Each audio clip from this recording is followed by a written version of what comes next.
Hello students, today your teacher has come to explain you the important points of the new education policy that the government has brought for all school and college going students. Let us see a brief history of the Indian education policy. The Indian education policy was first established in 1986 and which was later modified in 1992. And after 1992, this is the first time that there's been a change in the education policy. This education policy drafted by the government is of 200 pages. But let us see only the important points that we have to be bothered about. Under this new policy, government schools will also have nursery, LKG and UKG classes. Until now, these classes were only available in the private schools. But now on, under this policy, government schools will also have nursery, LKG and UKG classes. Let us look at another major change that the government has brought. Our school education system until now was in the 10+2 pattern. That is, the nursery, LKG, UKG, these were not included in the formal education system. Classes were only counted from 1st standard up to 10 and then +1 and +2, that is 11th and 12th classes. But under this new policy, government has divided the system into 5 + 3 + 3 + 4. What is this 5 + 3 + 3 + 4 system? Let us look. The first 5 means 3 to 8 years, which means students from nursery to class 2. So, government has now included nursery, LKG, UKG also into the formal education system. So, the first 5 years will be 3 to 8 years of students from nursery to class 2. They are categorized into foundational schooling.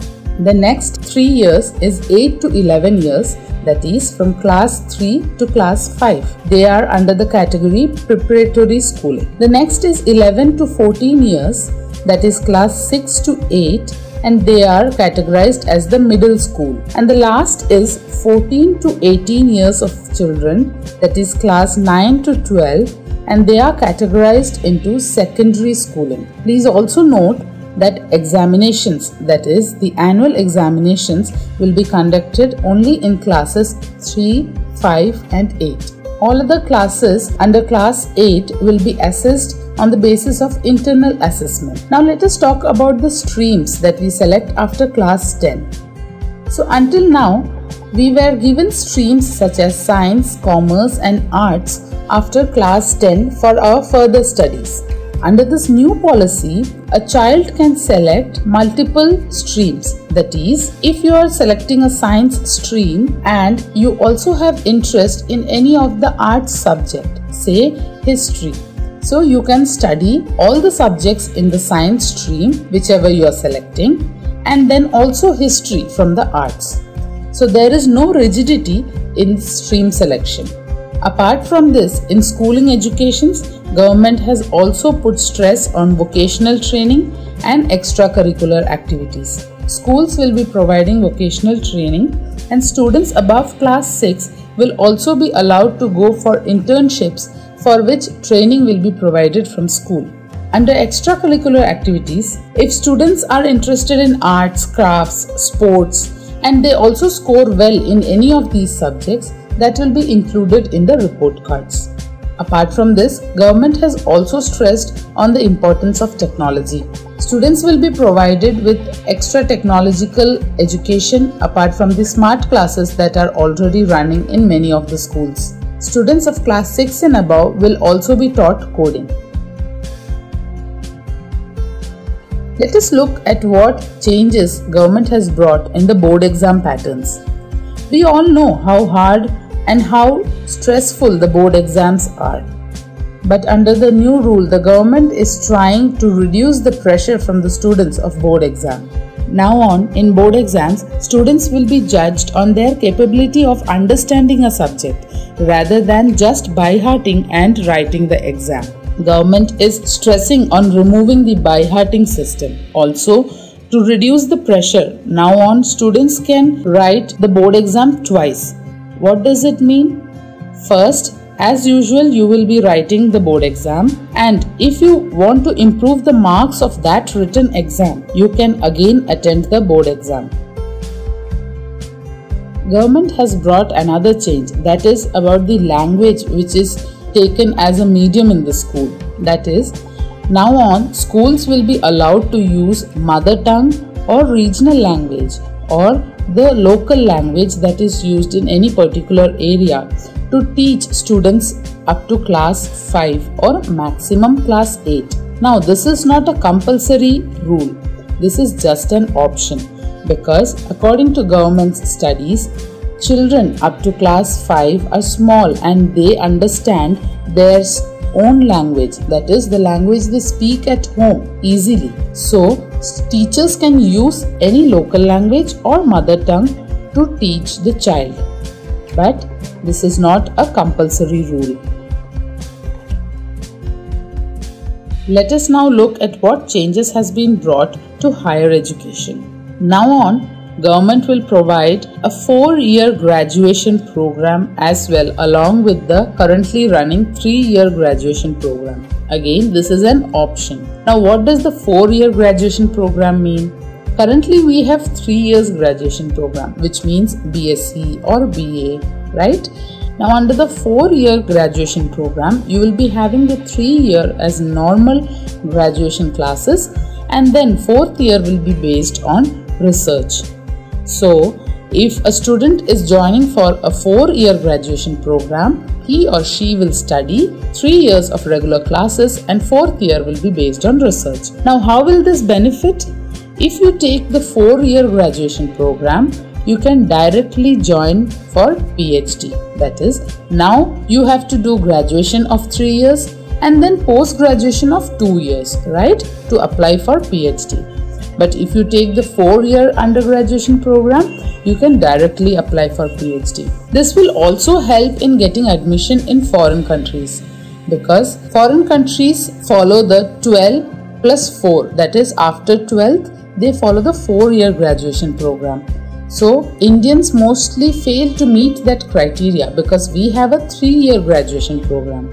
Now if you take this 4-year graduation program with research, you can directly also apply for foreign countries for your further higher education. Now if you continue to choose the 3-year graduation program, to apply for PhD, you will have to do your masters, that is post-graduation of 2 years. Now, government has facilitated another easy option, that is multiple exit options for undergraduate students. What is multiple exit options? That is, you can leave the course anytime you want. For example, if some situation arises in your family or in your health that you will have to discontinue your course, or you don't want to study further, any such reason, you can discontinue your course. Say after first year, if you are discontinuing, you will get a certificate, 1-year completion certificate. If you are discontinuing after the 2nd year of graduation, you will get a diploma certificate. And of course, after 3rd year, you will be getting the graduation certificate. Apart from this, government has also discontinued MPhil course. So now we also had a MPhil course, a research course, but now that is discontinued by the government.